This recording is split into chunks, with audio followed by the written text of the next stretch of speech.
देखिए, त्योहार आए त्योहार गए, हमने तो लोहड़ी मकर संक्रांत भी मना लिया, यहाँ पर तो महाशिवरात्रि का त्योहार ही मनाया जा रहा है।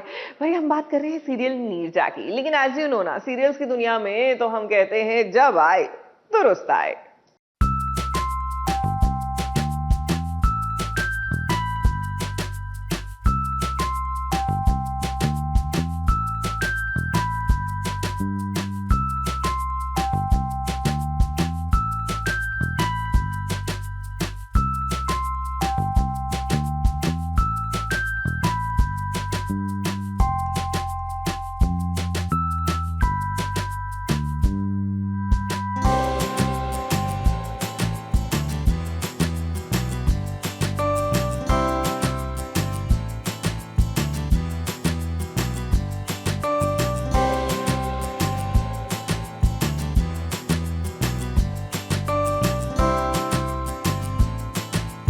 आज तो नीरजा की झोली में सिर्फ और सिर्फ खुशियां ही खुशियां दिखाई दे रही हैं। एक तरफ जहां नीरजा अपने अबीर के साथ महाशिवरात्रि की पूजा कर रही है, तो वहीं दूसरी तरफ इन खास पलों को देखकर नीरजा की सहेली चक्री इमोशनल हो रही है, क्योंकि मानो उसे परिवार का सुख मिल गया है। अब नीरजा अपने अबीर के साथ काफी ज्यादा खुश है। मौका भी इतना अच्छा है, राज्याभिषेक भी पूरी तरह से संपन्न हो गया, जिसके बाद उसे इसका फल भी मिल गया है। तभी तो देखिए ना, अबीर भी शिव जी के मिले आशीर्वाद को कितने प्यार से नीरजा के बालों में लगा रहा है। हम लोग आते हैं यहाँ पर सामान देने पंडित जी को, तो उसी वक्त महादेव हमें आशीर्वाद देते हैं गजरे के रूप में। वहाँ से गजरा गिर जाता है हमारे सामने, तो पंडित जी बोलते हैं ये बहुत शुभ संकेत है, और वो गजरा अबीर उठाकर मेरे बाल में बांध देते हैं। वहीं राज्याभिषेक के बाद रंग में चढ़ेगा भंग, जहाँ सभी मगन हो जाएंगे, और फिर जो हुआ वो तो देखने लायक था।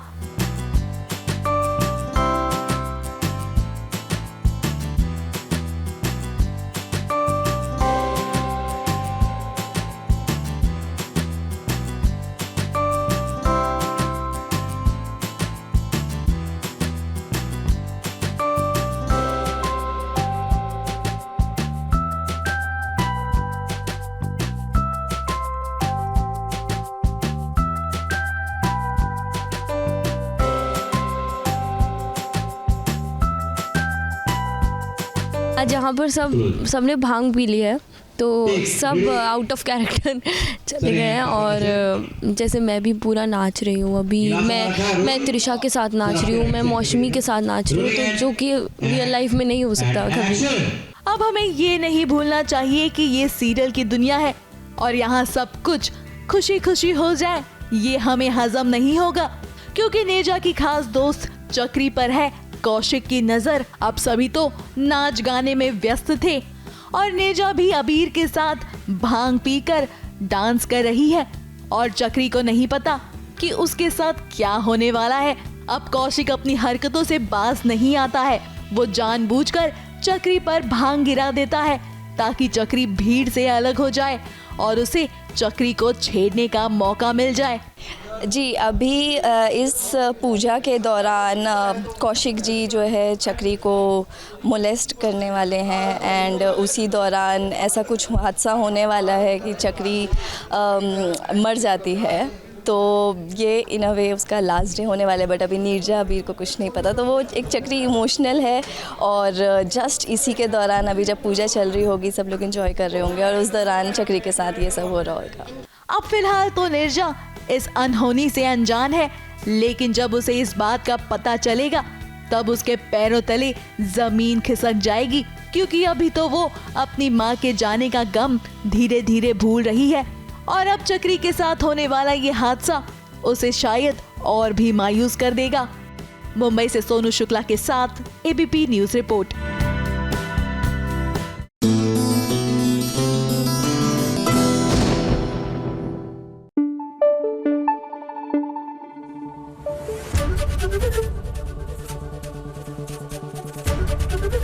एबीपी न्यूज आपको रखे आगे। चलिए अब बात करते हैं झनक की, क्योंकि झनक की जिंदगी जो है खतरे में है। क्या है कि हमारी सीरियल्स की जो बहुएं हैं उनका एक परमानेंट स्टेटस होता है, ऑलवेज इन डेंजर। तो झनक की लाइफ भी कुछ खास डिफरेंस नहीं है।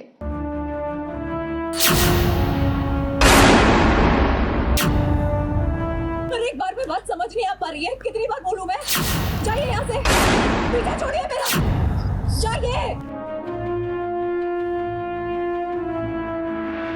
जा रही हूँ मैं यहाँ से अपनी मर्जी से अपने घर कश्मीर, और मुझे तेजस लेके जा रहा है।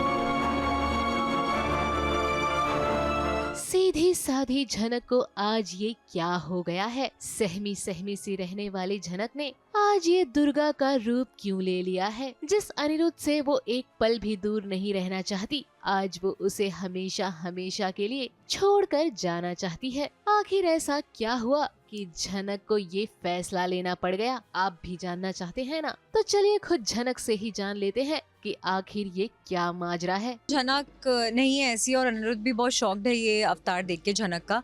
बट झनक अनिरुद्ध की जान बचाने के लिए कर रही है, और बेचारा अनिरुद्ध भी मतलब आउट ऑफ द वे जाके मुश्किलों का सामना करके अपनी लाइफ रिस्क में डाल के लिटरली झनक को चेस करता हुआ आ रहा है। It's very disheartening for him, but as we all know that Tejas is insane literally, और वो कुछ भी कर सकते हैं, तो वो एक थ्रेट है। और उन्होंने बोला इस बार तो गोली से उड़ा ही दूंगा मैं अगर ये बीच में आया, तो I have to like safeguard him. तो this is what I am doing right. तो ये बात है, यानी कि पति पत्नी के बीच अब वो आ चुका है जिसे नहीं आना चाहिए। लेकिन टीवी सीरियल है ना जनाब, यहाँ हीरो और हीरोइन की लव स्टोरी की शुरुआत करवानी है तो विलन का कहानी में एंट्री लेना तो लाजमी है ना। बस वही यहाँ भी हो रहा है, जहाँ अनिरुद्ध आज झनक को किसी भी कीमत पर कश्मीर नहीं जाने देना चाहता। वो उसे रोकने की पूरी कोशिश कर रहा है। तुम बहुत गलत कर रही हो। तेजस अच्छा आदमी नहीं है झनक। झनक तुम्हारी जान खतरे में, तुम सोच। वहीं रुक जाइए। अनिरुद्ध को रीज़न नहीं पता। अनिरुद्ध खुद शॉक्ड है, सरप्राइज्ड है कि इतना कुछ करने के बावजूद भी झनक उसको इतना क्यों सुना रही है और उसकी सबके सामने इंसल्ट कर रही है। तो अनिरुद्ध खुद क्लूलेस है कि ये क्यों हो रहा है। तेजस को शायद पता है, तो तेजस का आंसर दे पाए।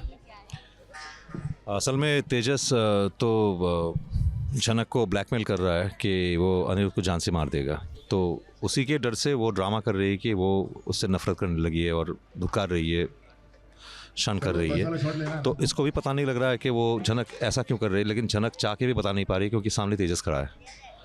ट्विस्ट यही है, और ज़्यादा ट्विस्ट तो बता नहीं पाएंगे। वैसे इनकी ये दूरियां ही तो दोनों को पास ले आएंगी। झनक को तेजस के चंगुल से बचाते बचाते क्या पता अनिरुद्ध को भी प्यार का एहसास हो ही जाए, जो उसे अभी तक झनक के लिए नहीं हुआ है। तभी तो कहानी में वो ट्विस्ट आएगा जब दर्शकों को इनकी लव स्टोरी वाला ट्रैक देखने को मिलेगा। खैर दिल्ली अभी काफी दूर है, उसके लिए आपको थोड़ा सा और इंतजार करना होगा। मुंबई से प्रिया धवड़े के साथ ABP news report.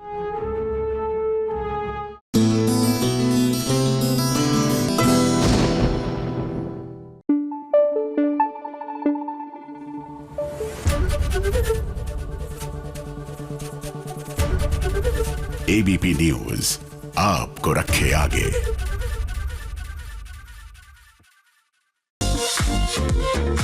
Doctor please कुछ कीजिए, वो मेरी माँ ने गुस्से में हाथ की कलाई काट ली।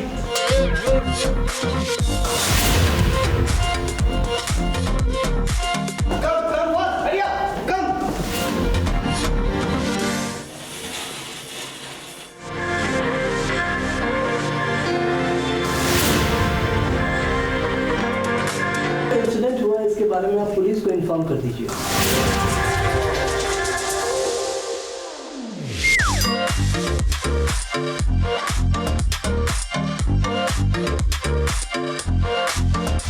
एक तरफ करण खून का इंतजार कर रहा है तो दूसरी तरफ प्रीता अपना खून बहा रही है। डॉक्टर प्लीज कुछ कीजिए, वो मेरी माँ ने गुस्से में हाथ की कलाई काट ली। डॉक्टर प्लीज इन्हें कुछ नहीं होना चाहिए, कुछ कीजिए ना प्लीज। डॉक्टर कहाँ लेकर जाना, मैं लेकर चलता हूँ। Sir please come, please come.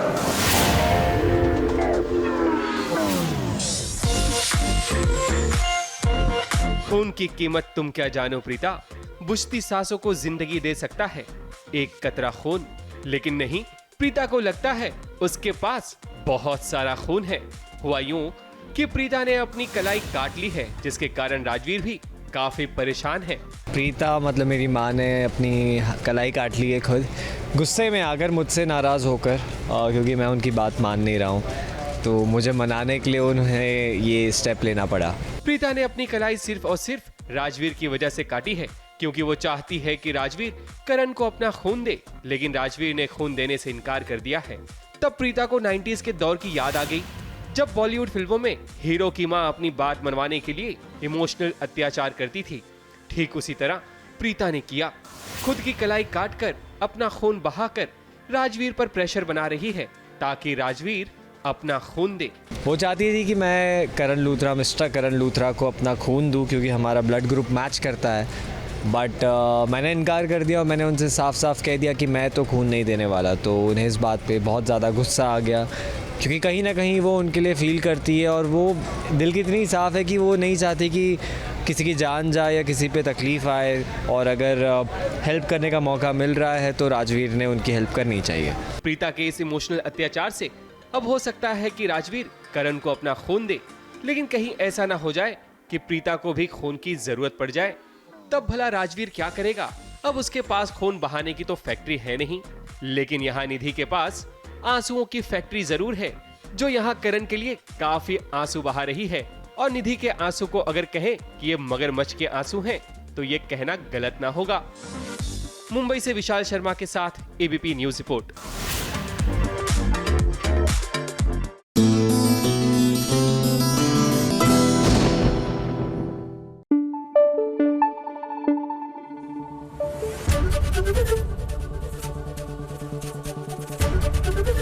ABP news आपको रखे आगे।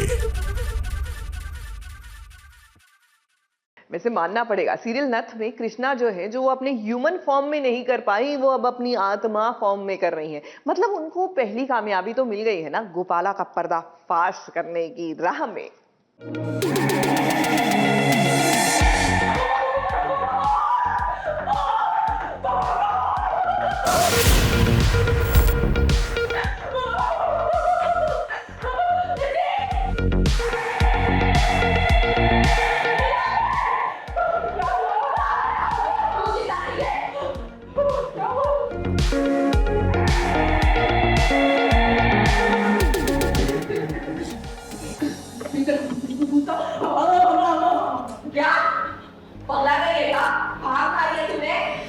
पूरे घर में गोपाला ने हंगामा मचा दिया है।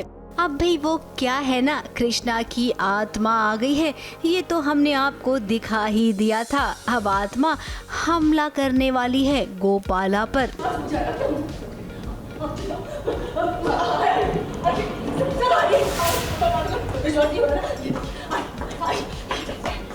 अब जिस गोपाला ने कृष्णा से उसका सब कुछ छीन लिया हो, भला उसे ये कैसे माफ कर सकती है? जब तक वो कुछ कर सकती थी, बेचारी कर नहीं पाई, लेकिन अब शरीर कोमा में चला गया है, आत्मा इधर उधर भटक रही है।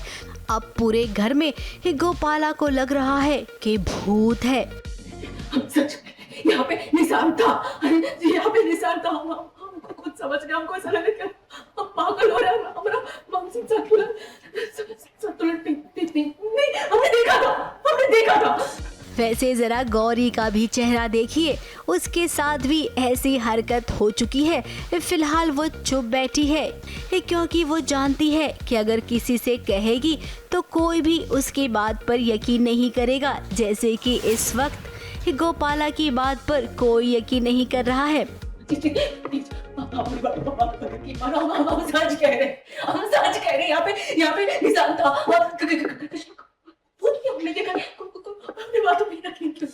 अब कृष्णा की आत्मा ने कसम खा ली है कि वो गोपाला को छोड़ेगी नहीं। अब गोपाला जल्द ही यहाँ से तुम्हारा पत्ता साफ होगा, और गौरी तुम भी ना संभल के रहना।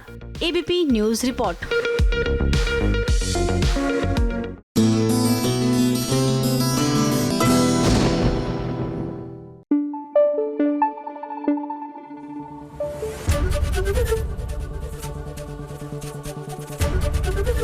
एबीपी न्यूज आपको रखे आगे। देखो भैया, हम तो एसबीएस वाले को कह दिए हैं, अगली बार हमें बुलाना हो ना तो साथ में हमारा बजट हमारे को भेज दिया करो। इतना महंगा हो गया है ये शहर कि पूछो ही मत। अब देखो ना, बजट ये लोग दे सकते हैं, दिया ना वो अनुपमा की बेटी को यानी कि पाखी को। अब उसको दिया है बजट और कहा है जाओ भैया करो शॉपिंग, तो हमें भी दे देते तो हम भी कर लेते ना आज शॉपिंग।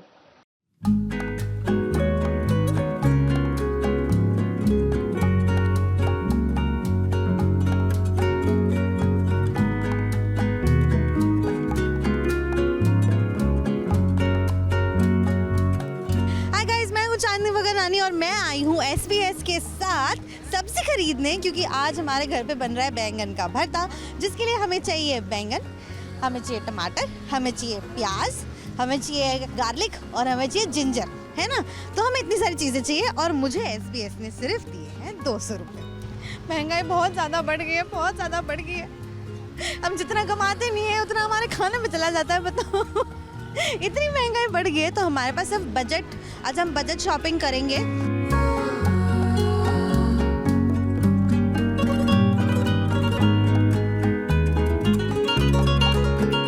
भैया, आपने ये बैंगन कैसा दिया? ले, सीधे सीधे आधे पैसे तो यहाँ चले जाएंगे। 80 रुपया किलो, 80 रुपया। हमारे ज़माने में हम 40-40 रुपए का खरीदते थे, 80 रुपया। ठीक है, आप मुझे आधा किलो टमाटर दीजिए। और प्याज कैसे दिया आपने? चलो प्याज ठीक है। अच्छा, ऑनियन सस्ते हो गए हैं, 30 रुपए किलो, दैट्स नॉट बैड। और हमें चाहिए आधा किलो, यहाँ हो गया 15 रुपये। देखो, मैं समझती हूँ कि मुझे भाव तोल नहीं करना चाहिए, लेकिन हमारा बजट कम है ना। आज हमको बजट कम दिया है न्यूज़ वालों ने, हम क्या करेंगे?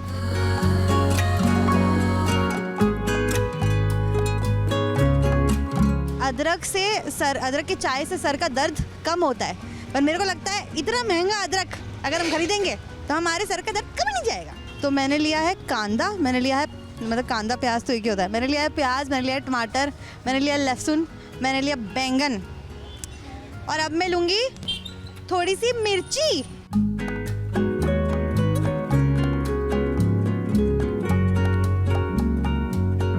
भैया, नींबू कैसे दिए? 20 के 4। ये भैया बहुत रीजनेबल है। अब हमने लिए हैं 20 रुपए के लहसुन, 15 रुपए का प्याज, 25 रुपए के टमाटर, मिर्ची फ्री में मिल गई, और 4 नींबू 20 रुपए के। और क्या लिया हमने? 30 रुपीज़ के 2, मतलब 60 रुपए के टोटल बैंगन। तो हमारा हो गया है भरते की तैयारी शुरू। इतना सारा सामान हो गया हमारा। 200 रुपये में हमने खरीद ली है सब्जियां हमारे बैंगन के भरते के लिए, हमने ले लिए है जिंजर हमारे चाय के लिए अदरक वाले, और हमने ले लिया है सैलेड। तो 200 रुपये में मुझे लगता है कि हमारे 2-3 दिन, 4-5 दिन तो चल ही जाएंगे। तो देखिए, जैसे आप जानते हैं कि हम औरतों और लड़कियों का काम होता है बजट में अपना घर चलाना, तो मुझे इतनी सारी सब्जियों की ज़रूरत नहीं थी। तो मैंने जैसे देखा कि 1 किलो टमाटर मुझे अब उसकी ज़रूरत नहीं है, तो मैंने आधा किलो टमाटर ले लिया, और प्याज की भी मुझे इतनी ज़रूरत नहीं, तो मैंने आधा किलो ले लिया। हमेशा बजट शॉपिंग कीजिए, उतनी चीज़ें खरीदिए जितनी आपको जिसकी ज़रूरत है, क्योंकि ऐसे कई लोग हैं जिन्हें खाना वाना नहीं मिलता, और कितने लोग हैं जो बस एक टाइम की रोटी के लिए तरस जाते हैं। तो हम ये बात अगर समझें और खाना वेस्ट ना करें और उतना ही ले जितनी हमें ज़रूरत है, so I think that's going to be awesome. Thank you SBS, मुझे इतना मज़ा आया आज शॉपिंग करके आप सबके साथ, और मुझे 200 रुपये की सब्जी जो खरीद के दी आप लोगों ने, so thank you so much.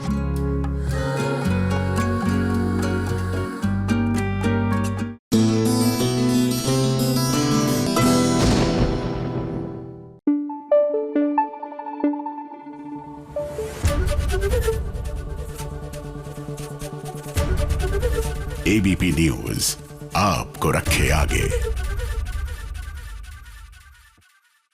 कहते हैं कि एक झूठ को छिपाने के लिए ना 100 झूठ बोलने पड़ते हैं, लेकिन झूठे लोगों को कोई फर्क नहीं पड़ता। अब देख लीजिए कादम्बरी को, वो दामिनी की माँ को थप्पड़ मार रही है जस्ट सो दैट उसका पर्दाफाश ना हो जाए, और झेप भी नहीं रही है। मतलब कुछ लोगों को गिल्ट होती है ना कि जो मैं कर रही हूँ वो गलत है ना, इनको देख के लगता नहीं है कि इनको लाइफ में इतना भी इल्म है कि ये जो कर रही है वो बहुत गलत है। बहरहाल इस बीच राधा जो है, she has to be a little सतर्क, क्योंकि उनकी लाइफ पर अभी भी खतरा मंडरा रहा है।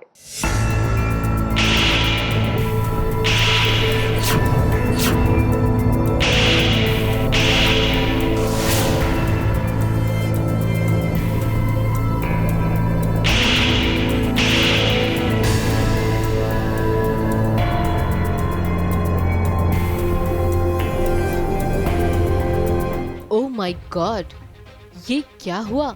ये हमारी आंखों ने क्या देखा? कादम्बरी ने कावेरी को थप्पड़ जड़ दिया। आखिर ये चमत्कार कैसे हो गया? पल भर में ऐसा क्या हो गया कि वक्त ही बदल गए, जज्बात ही बदल गया? आप भी इस सवाल का जवाब जानना चाहते हैं ना कि कावेरी ने ऐसा क्या कर दिया कि कादम्बरी को उस पर हाथ उठाना पड़ गया? तो चलिए आप सभी को ले चलते हैं कावेरी के पास, जो बांट रही है हमारे साथ अपने दिल का हाल। क्या करे, हमारे दिल की जो तमन्ना पूरी हो गई है। बहुत तड़पाया है, उस 2.5 फुट चुड़ैल ने हमें बहुत तड़पाया है। हमारी बिटिया मर गई, इस दुनिया से चली गई हमें बेसहारा करके। किसकी वजह से? किसकी वजह से? उस राधा की वजह से।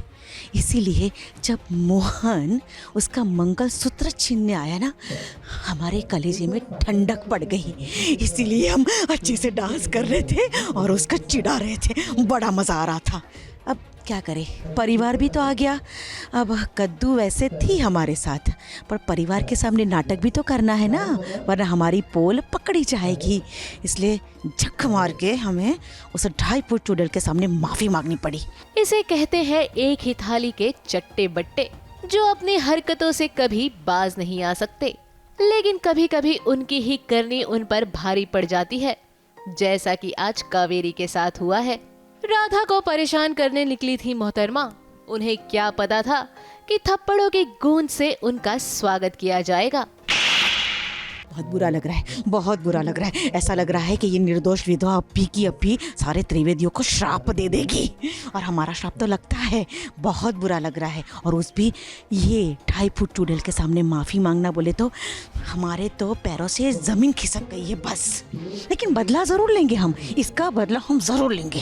खैर, यहाँ तो कादम्बरी ने मोहन और परिवार वालों के सामने इस थप्पड़ के बहाने तो बात को संभाल लिया, लेकिन ये तो दर्शक भी जानते हैं कि झूठ का खेल ज्यादा दिन तक नहीं टिकता। तो ये दोनों भी कब तक खैर मनाएंगी? वो दिन भी अब दूर नहीं जब इनके झूठ का पर्दा फाश होगा और सच्चाई से इनका आमना सामना होगा। लेकिन उसके लिए आप सभी को थोड़ा सा और इंतजार करना होगा और यूं ही हमारे साथ बने रहना होगा। ABP news report.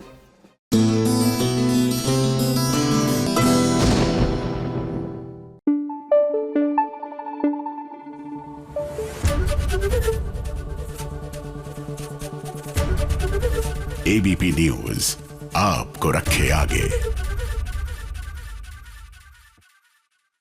ये जलने की बदबू आ रही है आपको? नहीं नहीं, आएगी आएगी, क्योंकि यहाँ पर दिल जल रहे हैं। कभी इसका जलता है तो कभी उसका जलता है। ये रिश्ता क्या कहलाता है, क्योंकि भैया हमें ही नहीं समझ आता है। जी हाँ, यहाँ पर अबीरा जलती है कभी तो कभी रूही। और इस बीच अब एक नया गेम आ गया है कि भैया कंगन जिसकी कलाई पर होगा उसी से करेगा अरमान प्यार।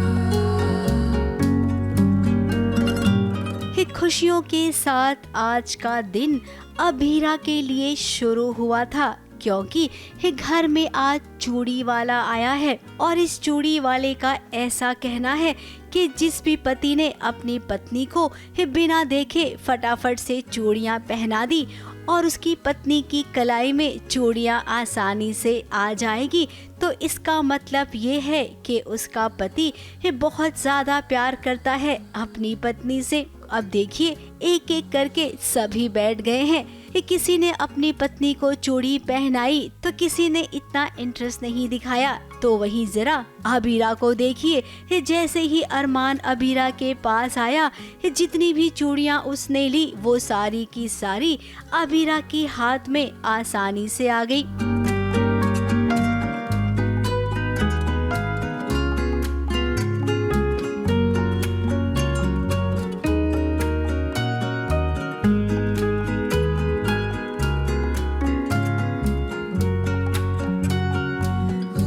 फैमिली के लिए एक सरप्राइज़ है, तो सरप्राइज़ में एक गेम भी लेके आए हैं वो, जो कि एक चूड़ी वाला गेम खिलाता है सबको, कि जिस लड़की के हाथ में उसका पति बैंगल डालेगा और अगर वो बैंगल नहीं टूटेगी और वो डालता गया, उससे प्रूव होगा कि उसका पति उससे सबसे ज़्यादा प्यार करता है। आई डोंट थिंक प्यार अरमान को अबीरा के लिए या अबीरा को अरमान के लिए है।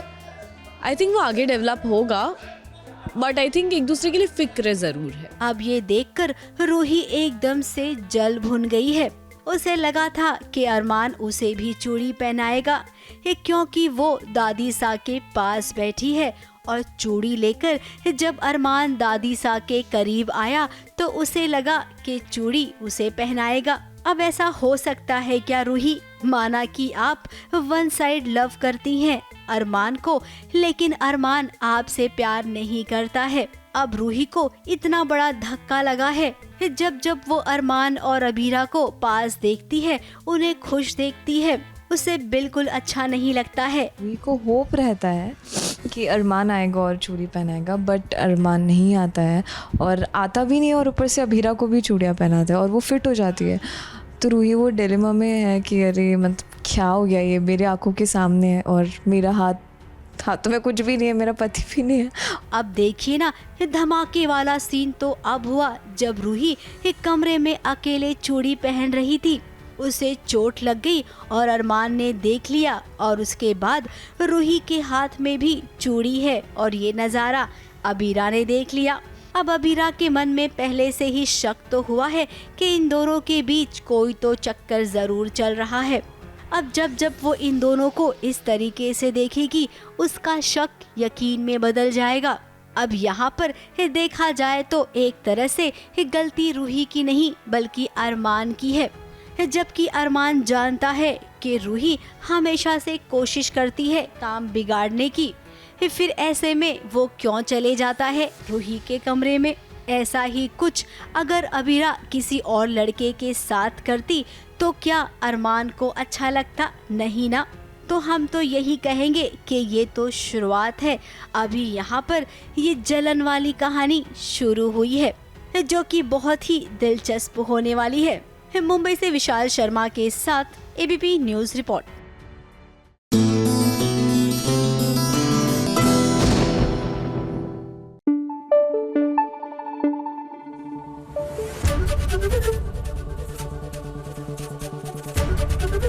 एबीपी न्यूज़ आपको रखे आगे।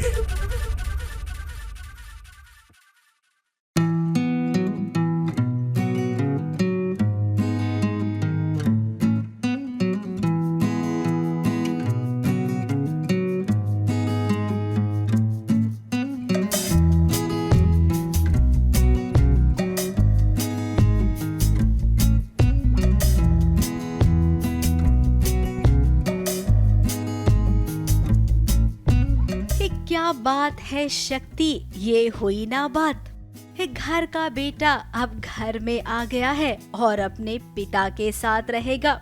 इससे अच्छा भला फैसला और कौन ले सकता है? ऐसा काम तो केवल शक्ति ही कर सकती है और देखिए उसने कर दिखाया। मंदिरा का खेल उसने फेल कर दिया। ये शक्ति जो है ना, ये मेरे सारे काम जो है प्लान्स मेरे फेल कर देती है।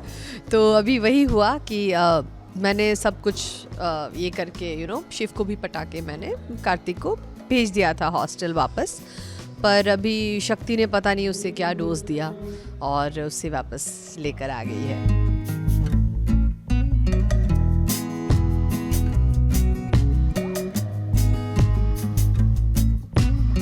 कार्तिक जो शिव का बेटा है, वो इतने दिनों से हॉस्टल में रह रहा था।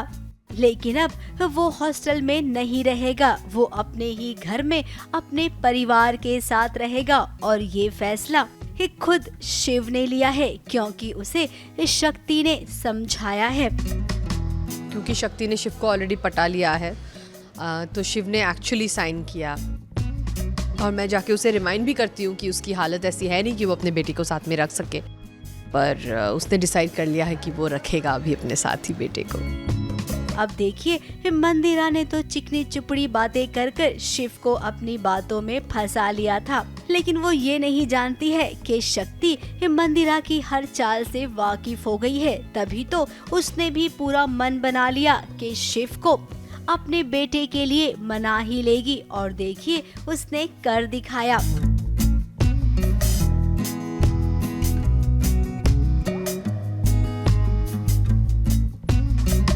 शक्ति को पता चल गया ना कि गौरी का बेटा है, मतलब गौरी उसकी पहली पत्नी थी शिव की, और गौरी का उसके साथ भी कनेक्शन है। जब वो छोटी थी तो गौरी ने उसे बचाया था जब उसके पेरेंट्स ऑफ हो गए थे। तो इसीलिए जब उसे पता चला तो उसको अभी समझ में आ गया है कि मंदिरा ही है जो उसको शिव को तकलीफ़ देने के लिए उसके बच्चे को दूर रखती है। सो उसको इसीलिए उसने मतलब ये प्लान किया है कि अभी बच्चे को भी अपने बाप से मिला के दोनों को खुश रखना है, जोड़ना है बेसिकली। अभी तो कार्तिक बेचारा बहुत ही छोटा है, वो इन सब के मन में क्या है उसे समझ ही नहीं सकता।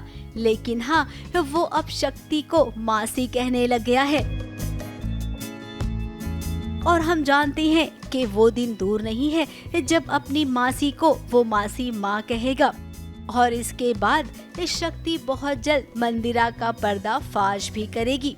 एक तरफ शक्ति है, एक तरफ मंदिरा है, दोनों ही अपने आप में अच्छे कॉम्पिटिटर्स हैं, तो लड़ेंगे, फिर एक हारेंगे जीतेंगे। मुंबई से प्रिया धवड़े के साथ एबीपी न्यूज रिपोर्ट।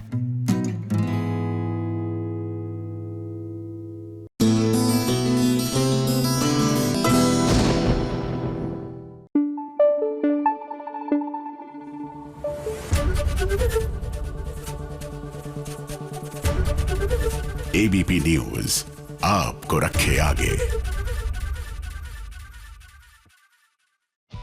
फटाफट खबरों की रेलगाड़ी का सबसे पहला स्टेशन है सीरियल अनुपमा के सेट का। अब भाई आध्या ने पूरी कोशिश की थी कि अनुज और अनुपमा को वो एक दूसरे से दूर रखे, लेकिन ऐसा हो नहीं पाएगा क्योंकि अनुज का दिल है जो मानता ही नहीं है। तभी तो फिर से होने वाली है दो प्यार करने वालों की मुलाकात। अब इस मिलन से आध्या और भी ज्यादा परेशान और नेगेटिव होती जाएगी और अनुपमा और अनुज इसे एक साथ मिलकर सॉल्व करने की कोशिश करेंगे। लेकिन आध्या की ये जो नफरत है वो खत्म होगी भी या नहीं, ये तो आने वाले वक्त में ही पता चलेगा। लेकिन ऐसे ही तो शो में मजा आएगा जब एक तरफ आध्या और एक तरफ अनुज और अनुपमा होंगे। फटाफट खबरों की रेलगाड़ी का अगला स्टेशन है सीरियल गुम है किसी के प्यार में का। अब ईशान काफी परेशान है क्योंकि एक तरफ रीवा है और एक तरफ सवी। जब सवी को पता चलता है कि वो रेवा और ईशान के प्यार के बीच आ गई है तो वो भोसले मेंशन को छोड़कर जाने की बात करने लगती है। इस बात से अक्का साहेब खुश होंगी, लेकिन कहानी में ट्विस्ट तब आएगा जब राव साहेब उसे घर से जाने नहीं देंगे क्योंकि परिवार की इज्जत की बात उन्हें सताएगी। वैसे कहानी में अब आगे आपको सवी ईशान के एडजस्टमेंट को दिखाया जाएगा। रीवा मैम की आज शादी होने वाली, सच बताइए। हाँ, ये सच है। जहाँ कभी रूम शेयर करने की वजह से दोनों ऑकवर्ड हो जाएंगे। शादी रीवा मैम से होने वाली थी ना, तो आपने क्या सोच के मुझसे शादी की सर, और ऐसा क्यों? तो कभी इनकी नोक-झोंक की वजह से रेवा इसका फायदा उठाने की कोशिश करेगी।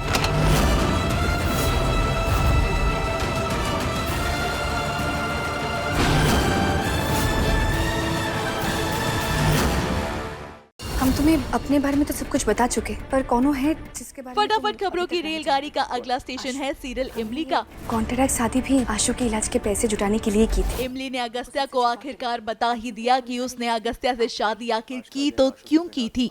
अब अगस्त्या इस बात को जान गया है कि आशु ही था जिसके इलाज के लिए इमली पैसे बटोर रही थी और इसी वजह से उसे उससे शादी भी करनी पड़ी थी। अब इस सच्चाई को जानने के बाद से अगस्त्या काफी रिलीव्ड फील करेगा। और अब अगस्त्या चाहता है कि वो इमली को हर हाल में खुश रखे। तभी तो वो आशु को उसके पास लाने की तैयारी करता है, लेकिन वो इस बात को भूल गया था कि विश्वा 2 हाथ आगे का काम करना जानता है और वो उससे पहले जाकर आशु के पास पहुंच जाएगा। अब एक मुसीबत खत्म हुई ही थी कि दूसरी सामने आ गई है, जिसे अगस्त्या और इमली दोनों को ही मिलकर संभालना पड़ेगा। अधूरा होगा, मैं वापस लेकर आऊंगा। आपने मुझे बुलाया? फटाफट खबरों की रेलगाड़ी का अगला स्टेशन है सीरियल श्रीमद् रामायण का, जहां पर माता सीता और प्रभु श्री राम की हो रही है हल्दी। विवाह के पहले वर और वधू के रंग को निहारने की रस्में शुरू हो गई हैं, ताकि उनके रूप में 4 चांद लग जाए। अब शादी भी नजदीक आ गई है और इसकी खुशी इनके चेहरे पर साफ झलक रही है।